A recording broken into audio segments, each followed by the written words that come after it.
பாலஸ்தீனத்துக்கு எதிராக பேசினால் என் தலைக்கு ஃபத்வா அறிவிப்பார்கள். இஸ்ரேலுக்கு எதிராக பாலஸ்தீனத்துக்கு ஆதரவாக பேசிவிட்டால், அங்க இருக்கக்கூடிய ஹமாஸ் தீவிரவாதிகளுக்கு ஆதரவாக பேசிவிட்டால், இங்க இருக்கக்கூடிய நடுநிலை நக்கிகள் எல்லாம் மனிதநேய போராளிகள். நான் இஸ்ரேலுக்கு ஆதரவாக பாலஸ்தீனத்துக்கு எதிராக குறிப்பா ஹமாஸ் தீவிரவாதிகளுக்கு எதிராக பேசினா நான் ஒரு சங்கி, நான் ஒரு மத அடிப்படைவாதி, நான் ஒரு இஸ்லாமிய விரோதி அப்படின்னு எனக்கு ஒரு டைட்டில் கொடுப்பானுங்க. சரி, நீங்களாம் மனிதநேய போராளிகள் தானே, உங்ககிட்ட சில கேள்விகள் கேட்கணும்னு ஆசைப்படுறேன். ஏமன் நாட்டுல கடந்த 10 வருஷத்துல 10 லட்சத்துக்கு மேற்பட்ட இஸ்லாமியர்கள் கொல்லப்பட்டாங்க. இந்த ஆண்டு மட்டும் 2025 மட்டும் 1.5 லட்சம் இஸ்லாமியர்கள் கொல்லப்பட்டாங்க ஏமன் நாட்டுல. ஏமன் நாட்டில் கூடிய இஸ்லாமியர்களுக்கு அமைதி திரும்ப வேண்டாமா? ஏமன் நாட்டில் கூடிய இஸ்லாமியர்களுக்கு உணவு கிடைக்க வேண்டாமா? ஏமன் நாட்டில் இருக்கக்கூடிய இஸ்லாமியர்களுக்கு யாரும் குரல் கொடுக்க வேண்டாமா?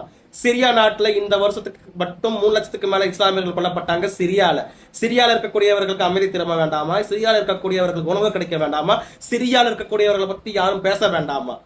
பாகிஸ்தான்ல பலூச்சிஸ்தான் ஒரு பகுதி இருக்கு. அந்த பலூச்சிஸ்தான் பகுதியில் இருக்கக்கூடியவர்கள் எல்லாருமே பழங்குடி இஸ்லாமிய மக்கள். அந்த பழங்குடி இஸ்லாமிய மக்களுக்கு எதிராக பாகிஸ்தான் அரசாங்கம் செயல்பட்டுக்கிட்டு இருக்கு.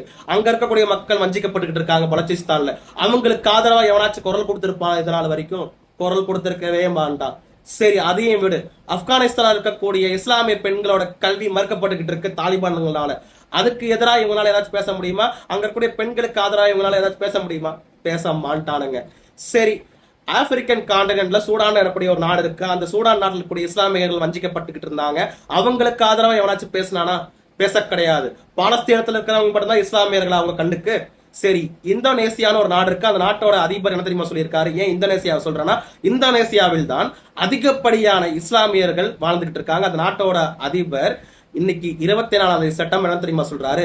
இஸ்ரேலில் அமைதி திரும்புவதை நாங்கள் வரவேற்கிறோம். இஸ்ரேலில் அமைதி திரும்பினால்தான் எல்லா இஸ்லாமிய நாடுகளும் அமைதியாக வாழும்னு இந்தோனேசியாவோட அதிபர் சொல்றாரு. அப்ப அவர் இஸ்லாமிய விரோதி.